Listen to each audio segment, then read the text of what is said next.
Hi, my name is Charles Dark, and welcome to the After Dark Show. Today I will be telling you some stories. I hope you enjoy.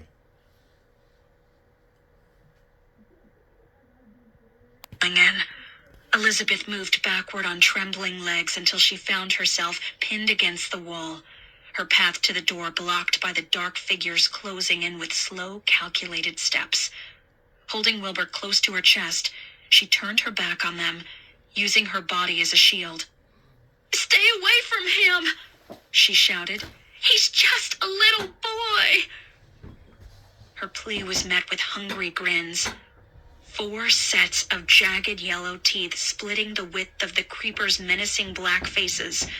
They were only 5 feet away. 4. 3. "They're gonna kill us!" Wilbur cried. "I can see them! Make them go away!" "I can't!" Elizabeth shook her head desperately. "I don't know what to do." No sooner had she said the words than she realized it wasn't she who held the power to save them. The only one who could rescue them from their stalkers was the one who had created them, the one who had imagined them into existence. Keeping her back to the creepers, she knelt, setting Wilbur's bare feet on the rain-slick floor. It took every ounce of strength she had to pry the boy off of her. Against his protests, she pushed him back far enough to hold his face between her hands. "Send them away, Miss Elizabeth!" he cried over the howl of the wind. "Please! You gotta send them away!" "I can't do that, Wilbur. Only you can." "No!" "Wilbur, listen to me. If you can imagine bad things and make them real, then you can do the same with good things.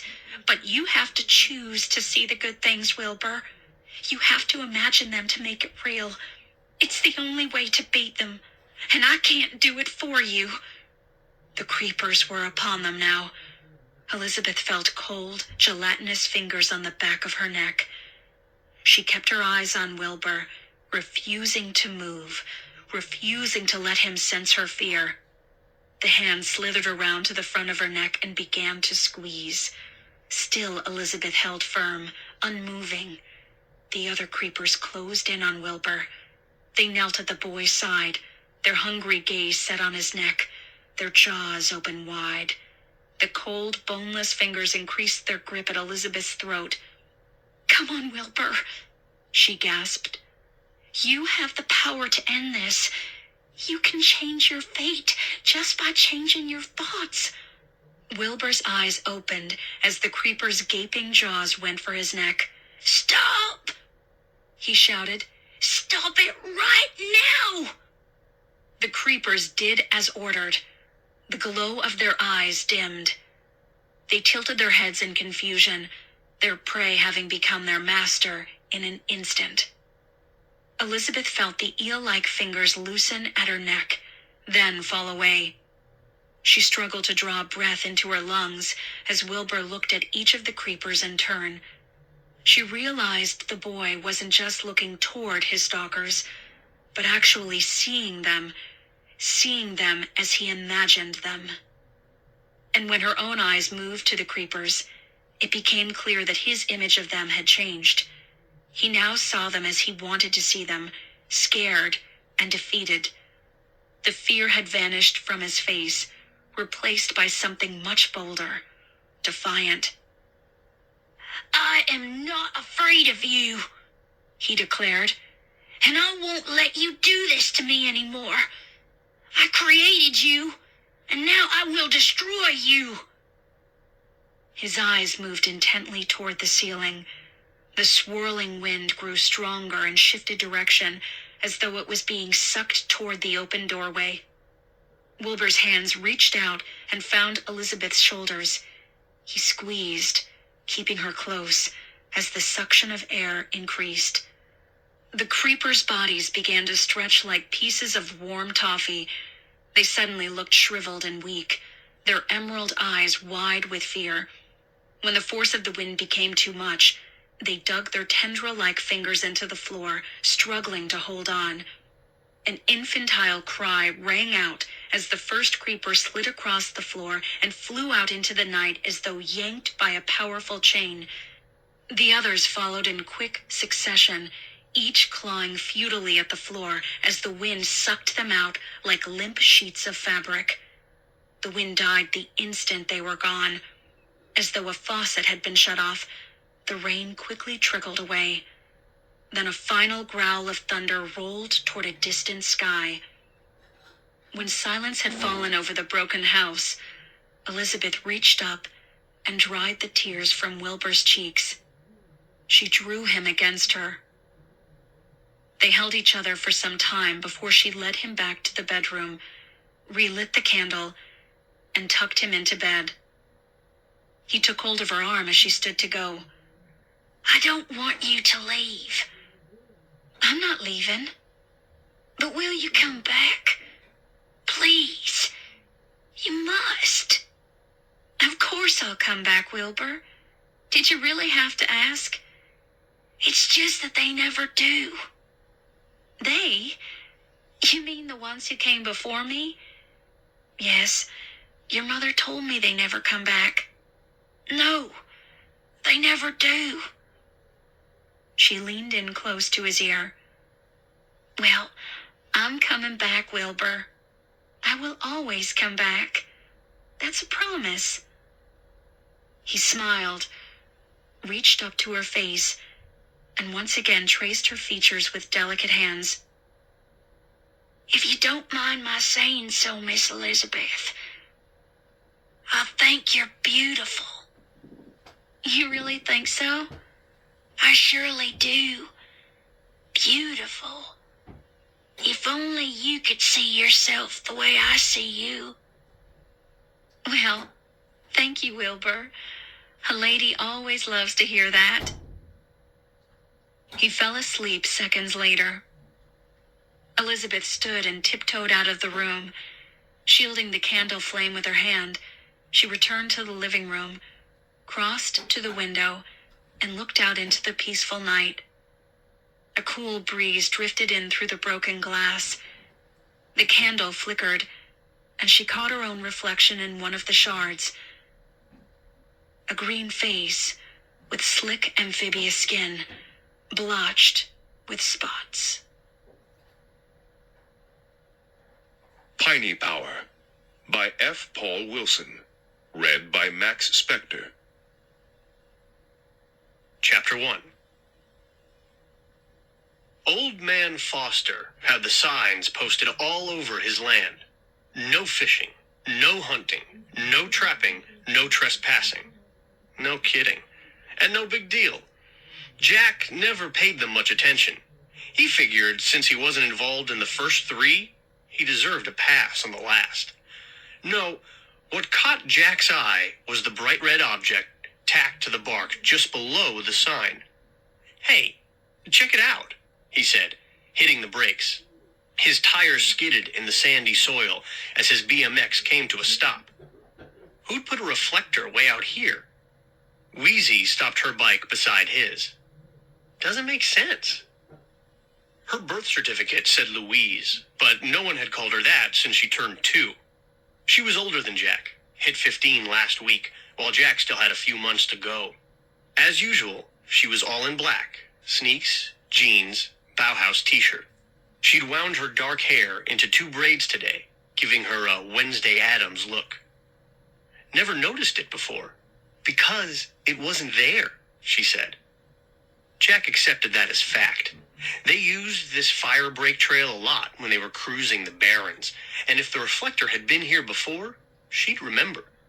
Wheezy never forgot anything. Ever. He touched the clear sap coating on the head of the nail that fixed it to the tree. His fingertip came away wet. He showed her. "This is fresh. Really fresh." Wheezy touched the goop and nodded. "Like, maybe this morning?" Jack checked the ground and saw tire tracks. It had rained last night, and these tracks weren't washed out in the slightest. "Looks like a truck," he said, pointing. Wheezy nodded. 2 sets, coming and going, and one's deeper than the other. She looked at Jack.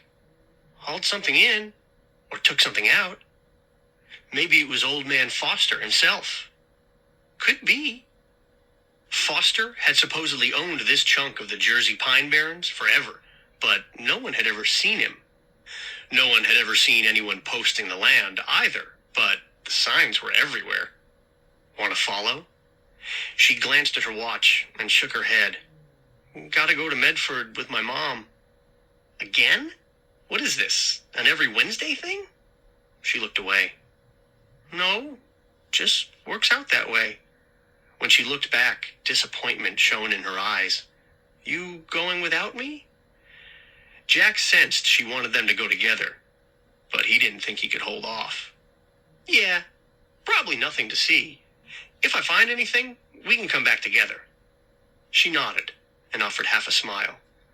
Sure you won't get lost without me? He glanced at the sun sliding down the western sky. Every year, people, mostly hunters, entered the barrens and were never seen again. Folks assumed they got lost and starved. No big surprise in 1,000,000+ acres of mostly uninhabited pine forest. If a vanilla sky moved in, you could lose all sense of direction and wander in circles for days. But with the sun visible, Jack knew all he had to do was keep heading west and he'd hit civilization. I'll manage, somehow. See you later. He watched her turn her Schwinn, straddle the banana seat, and ride off with a wave. After the trees had swallowed her, Jack turned off the fire trail and began following the tire tracks along the narrow passage. Little more than 2 ruts separated by a grassy ridge and flanked by the 40-foot scrub pines that dominated the barrens. They formed a thick wall, crowding the edges of the path, reaching over him with their crooked, scraggly branches. The passage forked, and the tracks bore to the right. A half-dozen feet into the fork, he spotted another reflector. At the next fork, the tracks bore left, and sure enough, another reflector. Odd. He'd figured the first had been a marker for the starting point of the trail. Grass and trees could thicken over a growing season and obscure what had once been an obvious opening. But whoever had come along here this morning was marking every turn, placing reflectors where headlights would pick them up as they approached. That meant he was planning to come back in the dark. Maybe tonight. Maybe many nights. Why? Jack found the answer a half-mile farther on, where the tire tracks ended, in a clearing with a large, solitary oak in its center. Near its base, someone had dumped a dozen or more 55-gallon oil drums. Old ones, rusted, banged up, and leaky. He jumped at the sound of a car engine roaring his way. A few seconds later, a weird-looking contraption bounced into the clearing on the far side. It had the frame of a small Jeep, maybe a Wrangler, with no roof, sides, or hood. The engine was exposed, though the firewall was still in place, and instead of a steering wheel, someone had fixed a long-handled wrench to the column. The front and rear seats had been replaced by a pair of ratty-looking sofas, occupied by 3 kids in their mid-teens. Jack recognized the driver, Elvin Nolan, from his civics class. He had seen the other boy around school as well, but the white-haired girl was new. Pineys. They lived out here in the woods. Some had jobs in the towns around the pines, and some lived off the land, hunting, fishing, gardening. All were poor, and a few were a little scary-looking in their mismatched, ill-fitting clothes and odd features. Hard to say why they seemed odd, not like they had bug eyes and snaggle teeth. More like looking at a reflection in one of those old-time mirrors where the glass wasn't even. Some folks call them inbreds, talking about brothers and sisters getting together and having kids. Jack didn't know if any of that was true. People liked to talk, and some people just naturally exaggerated as they went along, but no one could deny that some Pineys didn't look quite right. The kid riding shotgun was Levi Coffin, a sophomore at SRB High. Coffin was an old Quaker name that Jack envied. Jack Coffin. How cool to have a name like that. Levi jumped out and strode toward Jack. He was tall and lanky, and his clothes were too short in the arms and legs. His mismatched eyes, one blue and one brown, blazed. "This you're doing?" Jack tensed. Levi looked a little scary. "No way. I just got here." He jerked a thumb over his shoulder, north. "Followed tire tracks from back there. They ended here." Levi glanced over his shoulder at Elvin, who was staring his way. Elvin was on the short side, with piercing dark eyes, stiff black hair, and high cheekbones. Looked like he might have some Lenape Indian in him. Their eyes locked. Then Levi turned away, muttering, All right. What's that all about?" Jack wondered. Levi inspected the tire tracks, while Elvin hopped out and walked over to the drums. Jack sensed the white-haired girl staring at him from the buggy. He realized with a start that she had pink irises. White hair, milk-white skin. What was that called? Albino. She was an albino. "I can't see him, Levi," she said in a high-pitched voice. Was she blind? What? Levi swiveled to stare at Jack. Elvin was struggling with the top to one of the drums. He looked toward Levi, who turned back, then gave his head a sideways jerk toward Jack. Elvin nodded, saying, "Hey, Levi, give me a hand." Levi walked over and touched the lid, barely touched it, and it popped loose. Jack felt a funny sensation ripple down his spine as he remembered an incident in school with Levi. Something way strange here. He hesitated, then started toward the drums as the two boys lifted the lid. They dropped it when they saw what was inside. "Damn," Levi said. "Damn them to hell." Jack might have quipped about where else you could damn someone to, but the rage in Levi's voice warned him off. He stepped up and saw the thick, cloudy green liquid. His nose stung from the sharp chemical odor. "What is it?" "Some sort of toxic crap," Levi said. "They're using this spot as a dumping ground." "Who?" "Crooks from upstate. We found stuff like this before." Jack said, "Better than dumping it in some river, I guess." Levi glared at him and pointed to a barrel on its side. The sand near its top was wet with gunk. "That one's leaking. It sinks into the groundwater, and guess who gets their water from wells out here? We do. But who cares about Pineys?" Jack understood some of the reaction. Kids at school tended to rag on the Pineys, make fun of their clothes, joke about the brother-sister connections, but Jack wasn't one of those, and didn't like being lumped in with them. No fair. Another look passed between Levi and Elvin, and then Levi shrugged. "Forget it. El says you're okay." Fine, but Jack hadn't heard El say anything. "We should tell the cops," Jack said. "My sister used to date a deputy, and..." Levi and Elvin and the girl were shaking their heads. Same direction, same speed, moving as one. Jack was getting creeped. Levi said. "Cops ain't gonna go patrolling the pines, looking for someone they don't know who might or might not come back." "Oh, they'll be back." Levi's eyes narrowed. "How do you know?" "Because they marked the path with reflectors." "Yeah? Show us." As Jack reached for his bike, Elvin pointed to the weird buggy. "With us." "You're old enough to drive?" The two boys laughed. "Plenty old enough to drive," Levi said.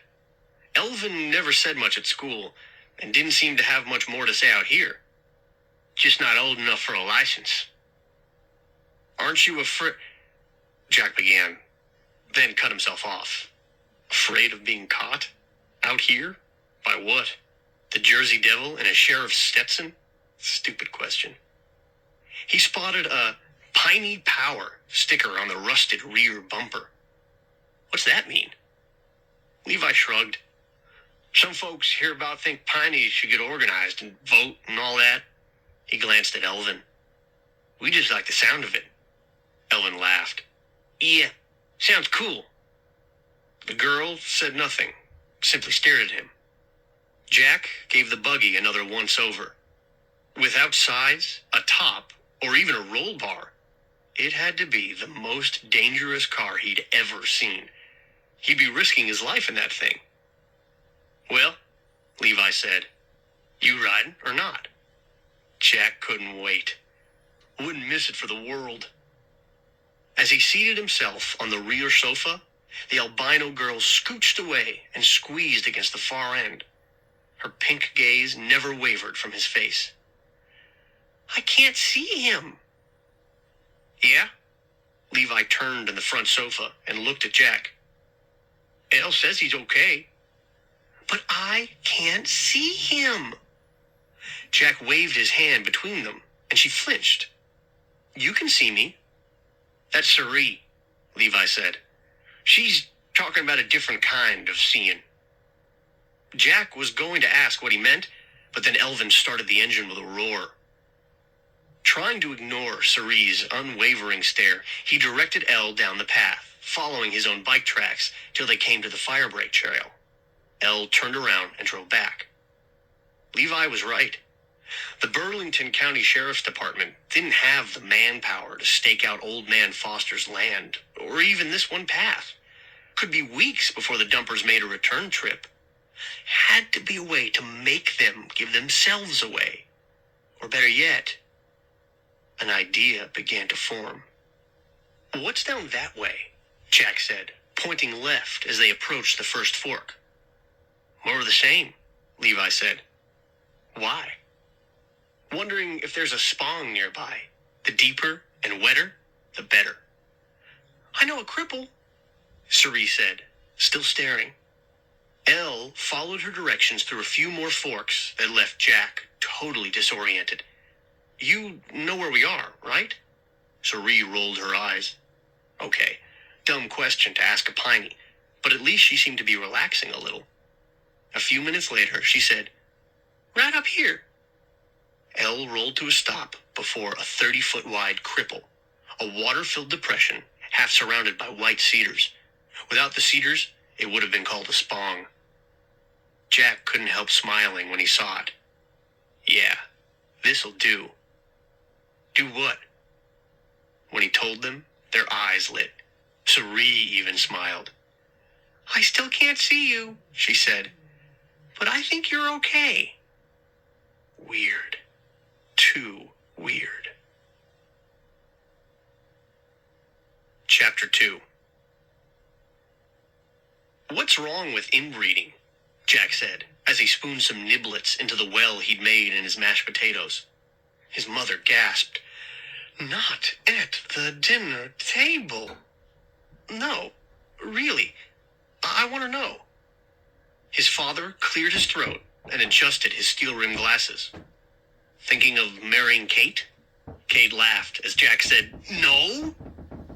His folks sat at opposite ends, while Jack and his older sister Kate sat across from each other.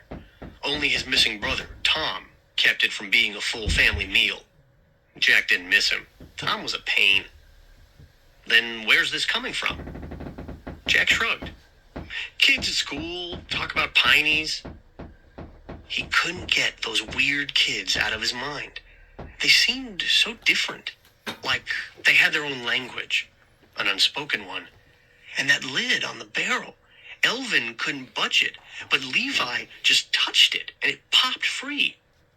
It reminded Jack of the time Levi and Jake Shuett faced off in the calf a couple of weeks ago over some remark Jake had made about Pineys. Suddenly, a ketchup pack Jake was holding squirted all over him, and his lunch plate dumped in his lap. Jack had written it off as a spaz attack. He hadn't given it much thought, but now... He wasn't expecting much information from his folks, but Kate was home on a laundry run from medical school. It was only in Stanford, barely 30 miles away, and maybe she'd know. He glanced at her. Why is it bad? Kate was slim, with pale blue eyes and faint freckles. After starting med school, she'd cut her long blonde hair back to a short, almost boyish length. Jack still wasn't used to it. She paused, then said, "It's bad because we all have defective recessive genes hidden in our DNA that are passed on from parent to child. Now, as long as that defective recessive gene is matched up with a working gene, all is well. But if a mother and a father both have the same recessive gene and each gives it to a child, that child could have problems. I saw an albino girl today." She nodded. "A perfect example. Two normal skin parents, each carrying an albino gene, have a 1 in 4 chance of having an albino child. Family members tend to share a lot of the same recessives, and so inbreeding, when close relatives have children, increases the risk of genetic diseases because the closer you're related, the greater the odds of matching up the same recessives in your kids." Now the important question. But are all recessive genes bad? Could there be ones for, like, big muscles or a good memory? Kate smiled. "You're thinking. That's good. Yes, plants and animals are bred for drought resistance and giving more milk and the like." "Well, in that case, inbreeding people could have some good effects, right?" "Theoretically, yes. But for every Einstein or Muhammad Ali, you could get a number of kids with cystic fibrosis. Or weird powers. Or maybe I read too much science fiction," Jack thought. Chapter 3. He awoke to the sound of someone whispering his name, coming from the window. He hopped out of bed and crossed his darkened room. The high moon lit the grinning face on the far side of the screen. Levi? Would you believe they came back again tonight? Jack felt his heart rate kick into high gear. They took the bait? Hook, line, and sinkhole. Figured since it was your idea, you ought to come see. We got the car. Wanna? Be right there. He pulled on jeans and a rugby shirt, stepped into his Vans, then unlatched the screen and slipped into the night. Levi led him around the corner to where Elvin and Sari were waiting in the buggy. Sari behind the wheel. No, wrench. Her white hair looked silver in the moonlight. They hopped in and Sari took off without a word. At least she couldn't stare at him. The pines were practically in Jack's backyard, but she entered along a path he didn't know. She made seemingly random turns through the trees, but appeared to know where she was going. Finally, she stopped in a small clearing. "Gotta walk from here," Levi said, "else they'll hear us." The four of them hopped out, and this time Sari led the way, single file down a deer path. "They fell for it, Jack," Levi said from behind him. "Just like you said. I never would have thought of that in a million years. You got a twisted mind. I like that." Jack enjoyed the praise, but thought the solution had been obvious. Whoever had dumped those barrels didn't know the pines. Otherwise, they wouldn't have needed to post reflectors. So Jack's idea had been to move the reflectors off the path to the dumping ground and onto a path that led to the cripple instead. He heard angry voices before he saw anyone. Sari slowed her pace, and gradually a glow began to grow through the trunks. They crouched as they neared the tree line. Jack peeked through the underbrush and saw a flatbed truck angled nose down into the cripple. Its headlights were still on and its motor running. A blue tarp covered whatever was stacked in its bed. Its front end sat bumper deep in the water, and its rear wheels had dug ruts in the soil from trying to reverse its way out. One man was cursing and swearing as he stood in the 2-foot deep water and pushed against the front grille, while another gunned the engine and spun the tires. "Now that we've got them," Jack said, "what do we do with them? Call the sheriff?" Levi shook his head. "No way. We bring in some grown-ups. They'll take care of them." "Take care of them how?" "Piney justice." Piney Justice. Jack had heard about that. He was going to say something, but right then, the one in the water gave up pushing and slammed a hand on the hood. "Ain't gonna happen, Tony." Tony, dark, heavy-set, with a thick mustache, jumped out and began kicking the water in a rage. "Save it, man," said the other guy as he splashed past him, heading toward the rim of the cripple. "We're gonna have to offload this stuff to get out of here." "How this happened, Sammy? We marked a trail. Must have made a wrong turn, or..." He stopped and looked around. "Or somebody moved the markers." Tony stared at him. "Who?" "Wise-ass locals, my guess. Probably out there right now, having a good laugh." Uh-oh, Jack thought. Time to leave. "Yeah?" Tony reached into the truck cab and pulled out a revolver. "Well, laugh at this." He began firing wildly. One of the slugs zipped through the brush between Jack and Cerie, narrowly missing them. Jack froze in terrified shock, while Cerie let out a shrill yelp of surprise. "There!" Sammy shouted, pointing their way. Levi yanked on Jack's arm. "Run!" Jack didn't need to be told twice, or even once. The next half-minute became a riot of crouched running, snapping brush and branches, darkness ahead, shouting behind, and then a high-pitched scream that brought everything to an abrupt, panting halt. "Cerie?" Levi said, looking back. "I thought she was..." "Oh, man, they got Cerie!" He turned to Jack. "Go with Elle for help." "You're staying?" He nodded. "Can't leave her." Jack wavered. Why had he come here? He wanted to be home. Then Cerie screamed again. "I'll stay with you." "No way. You go." "Elle doesn't need help. Cerie does." Elle was already at the car, starting it up. He wasn't waiting. That settled it. "I don't get it," Levi said as he turned and started back toward the cripple. "What's there to get?" "You don't owe her. She's not kin." Jack couldn't see what that had to do with anything. He wished he stayed in bed, but he was here now. "We came together. We leave together." Levi didn't reply. They were almost back to the cripple. Come out wherever you are," a voice was sing-songing. "We got your ugly girlfriend." Jack peeked through the brush. The moonlight and backwash from the headlights revealed Tony standing on the rim of the cripple by the rear of the truck. He had his gun in one hand and a fistful of Cerie's hair in the other. She looked terrified.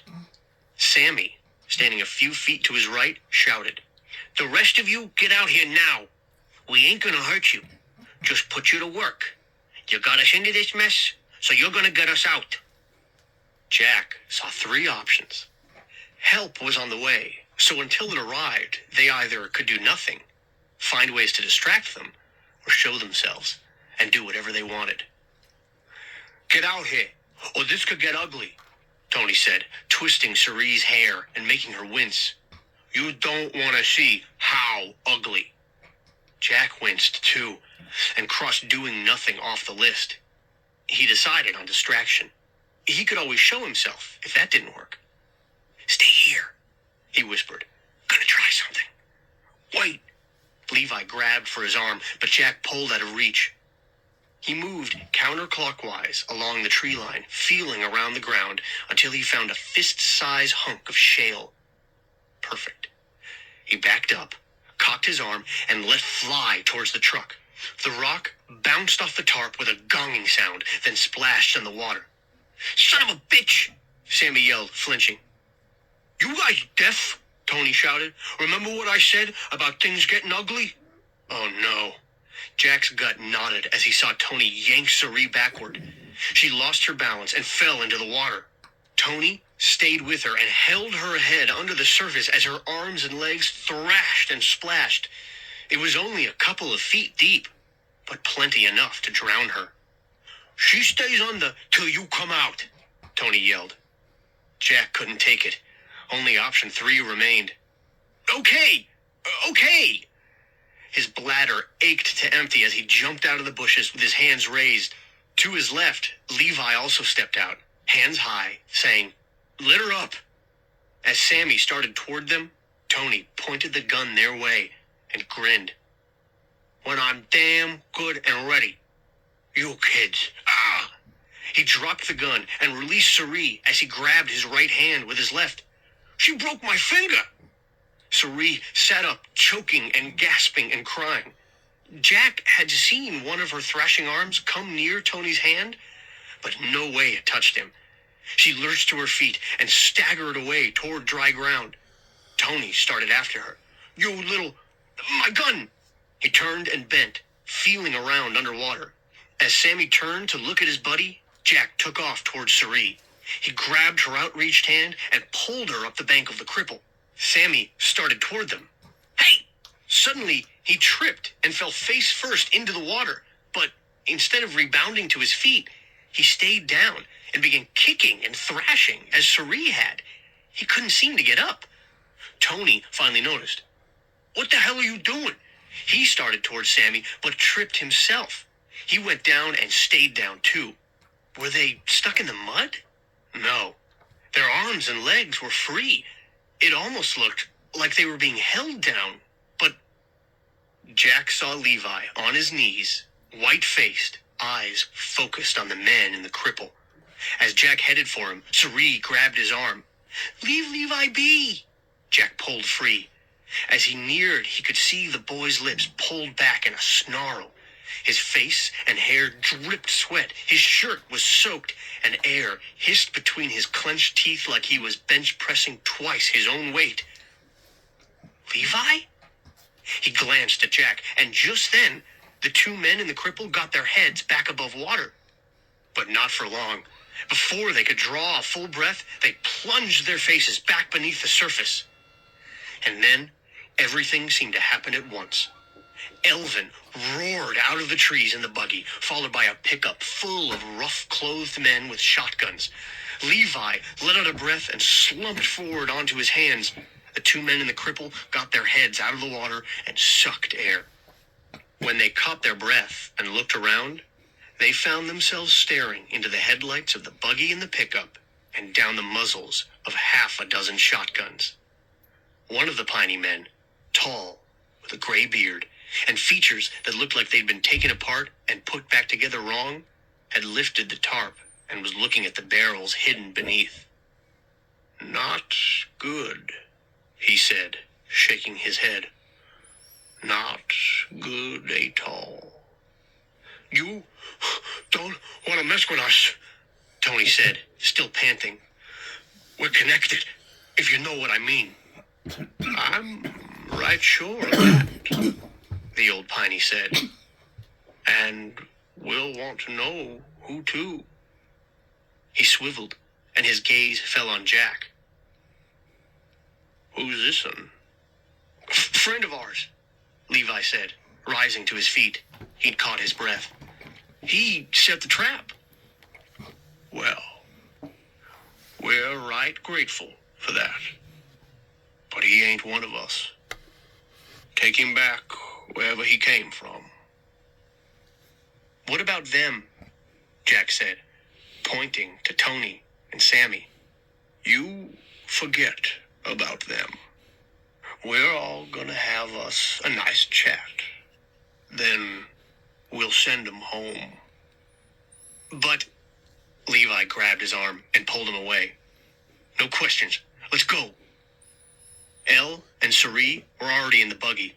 As soon as Jack and Levi settled on the rear couch, Elle put it into gear and they roared off.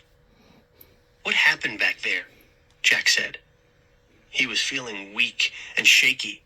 That guy had almost drowned Suri, and he'd never been shot at before. Never dreamed it would ever happen, and never wanted it to happen again. Ever. Levi shook his head. "Nothing.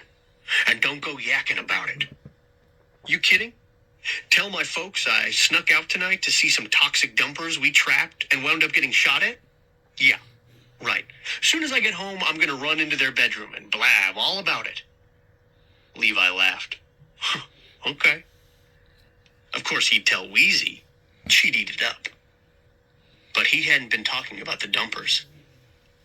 I meant you. What did you do to those guys? The smile vanished. Nothing.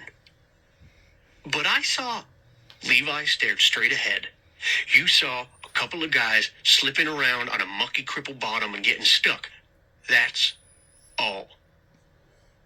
Jack was sure it had been more than that. But what exactly? Cerie turned to face him. Yeah, that's all it was, Jack. But what about you? What's your talent? Is it being able to hide? Is that why I can't see you? What was she talking about? I don't have any talent. Maybe you just don't know about it yet. You're hiding something, but that's okay. You came back for me. I never expected that. I still can't see you, but I like you. Jack had no idea how to respond to that, so he didn't. They dropped him off about a block from his house. As they raced off, he saw their bumper sticker flash in the moonlight. Piney Power. He had an idea why those kids liked the sound of it. Chapter 4. I can't believe all that happened without me, Wheezy said as they entered Jack's house through the kitchen. He'd waited till after school to tell her about it. Believe me, you were better off at home. He shuddered at a vision of that Tony guy holding Wheezy's head underwater instead of Cerie's. While it was happening, I wanted to be anywhere but there.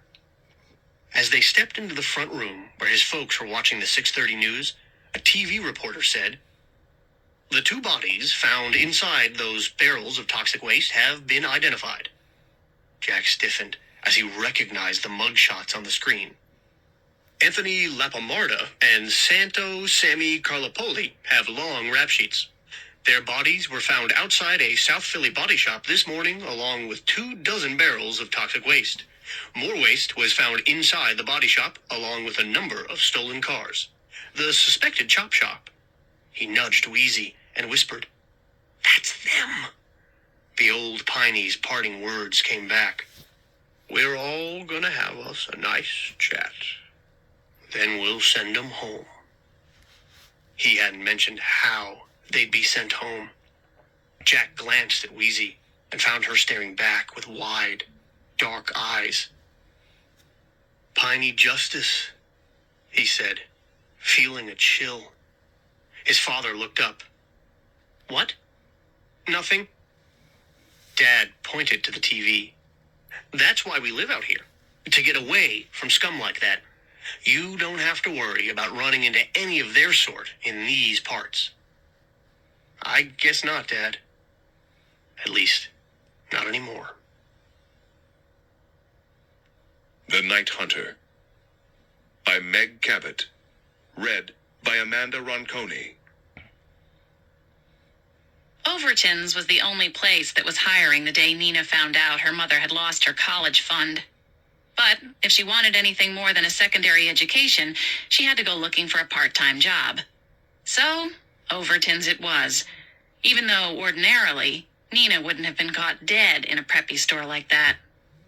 Which is why Nina was stuck working at the mall that Friday night with Angela Overton, who was, as usual, trying to get Nina to tell her where all the major parties were that week.